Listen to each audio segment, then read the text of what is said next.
Oscar night, you'll find out what and who the Academy thinks are the best films and performances of 2013. But as I like to point out every year, you're not asked to vote, but you are asked to watch. And while you might feel, hey, I don't vote for the Grammys or the Emmys either, those aren't nearly as political as the Oscars. There's a whole intense campaign season that goes on behind the red velvet rope, which often leads to results that leave audiences scratching their heads. So once again, I've asked you, who are totally uninfluenced by the politics and career jockeying of Hollywood, to vote for who you think deserves to win the Oscar. And here are the results. And the audience gives the Oscar to 12 Years a Slave. Not even close, which is interesting because most people haven't even seen this movie. 12 Years a Slave is on the low side of the box office when it comes to Best Picture, with Captain Phillips, The Wolf of Wall Street, American Hustle, and Gravity doubling and more its domestic gross. Steve McQueen's stark telling of the realities of slavery didn't even get much of an Oscar bump, adding just $10 million to its haul after being nominated. If the Academy agrees with BTT viewers and 12 Years a Slave wins the top prize on Oscar night, will mainstream audiences then maybe go check it out? As for write-ins, many of you agreed with me regarding my choice for Best Movie of the Year, Saving Mr. Banks. Some of you also felt that Prisoners, The Place Beyond the Pines, Rush, The Hobbit, The Desolation of Smaug, and The Hunger Games Catching Fire were all more deserving of the gold than the 9 films selected by the Academy.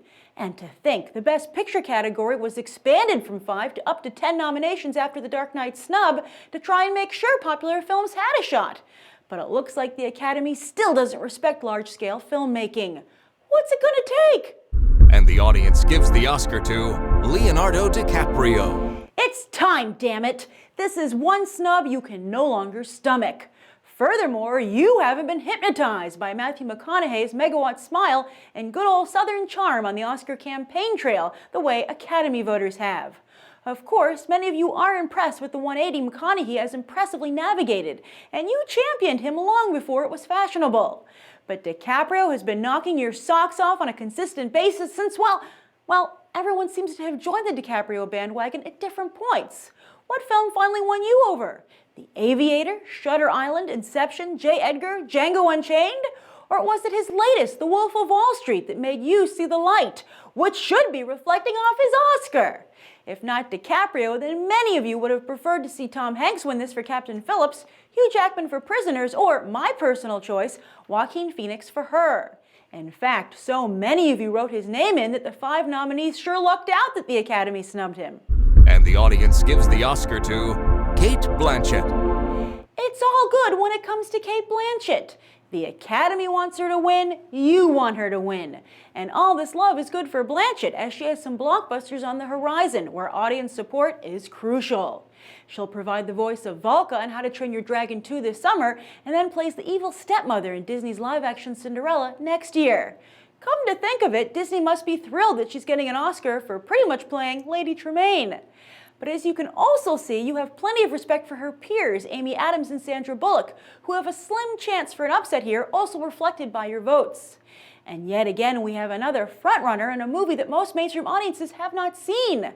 So the next time a Woody Allen movie comes out in the summer, make sure you don't miss it because it's likely to be a major Oscar contender. You also felt overwhelmingly so that Emma Thompson deserved to be in this category for Saving Mr. Banks. Know who else you felt deserved a nod? J-Law for Catching Fire. And the audience gives the Oscar to Jared Leto. We have another clear winner here, and I think in this category, it's this clear with the Academy as well. I'd also wager that the Academy shares your love and admiration for Michael Fassbender and Jonah Hill, who are sure to have another shot at winning the gold, possibly in the near future.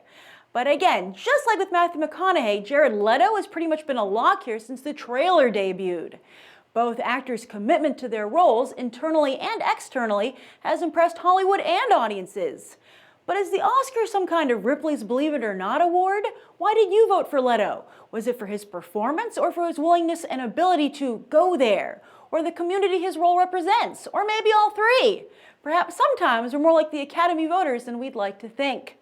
As for write-ins, you agreed with the Screen Actors Guild that Daniel Bruhl deserved a nod for Rush, Tom Hanks again this time for Saving Mr. Banks, Jake Gyllenhaal for Prisoners, and 2 more unlikely choices, Harrison Ford for 42 and James Franco for Spring Breakers. Good choices. See, that's where we differ from the Academy. But who would you have cut from the list to make room for these guys?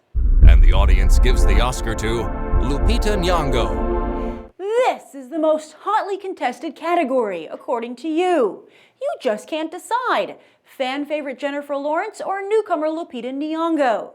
As I noted in the Best Actress category, many of you wish that Lawrence was nominated there for Catching Fire. Is that to get her out of competition with Nyong'o?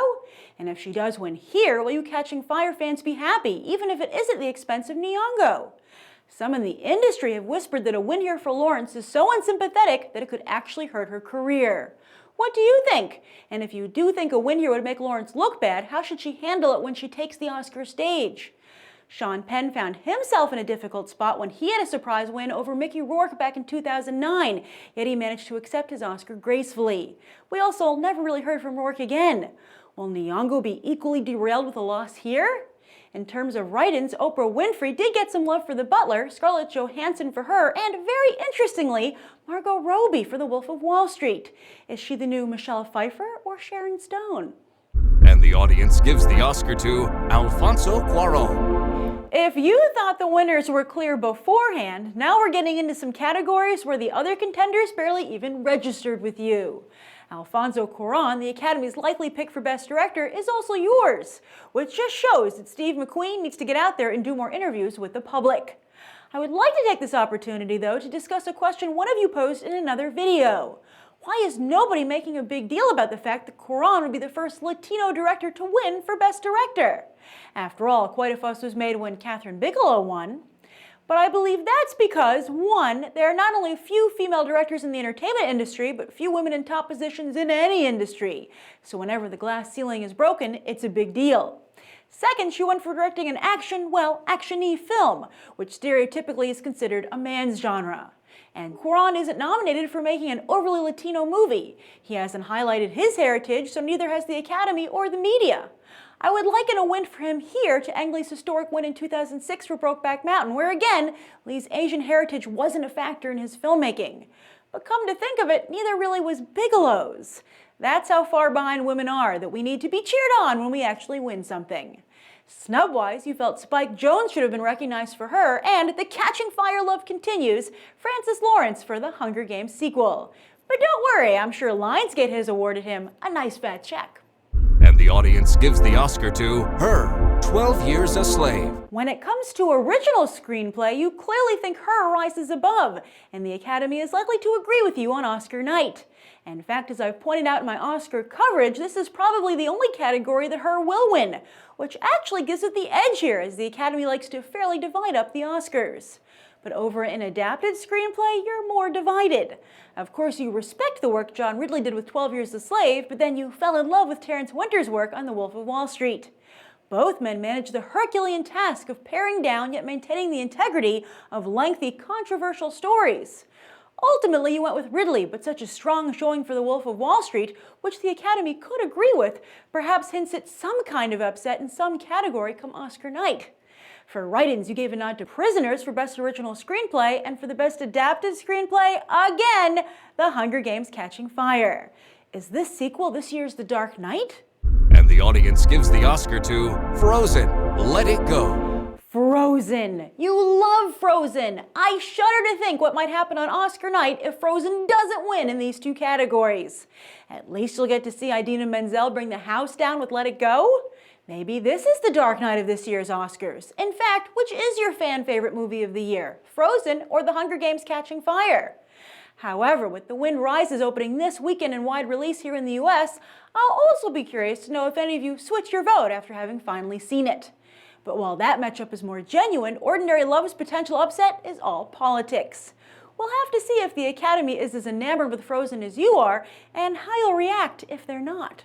And those are your picks for the 2014 Academy Awards. Happy with the results? Be sure to share your thoughts down below. And as always, a huge thanks to everyone who voted, and I hope you'll check out the rest of BTT's Oscar coverage. It's an honor to be a part of your Oscar festivities.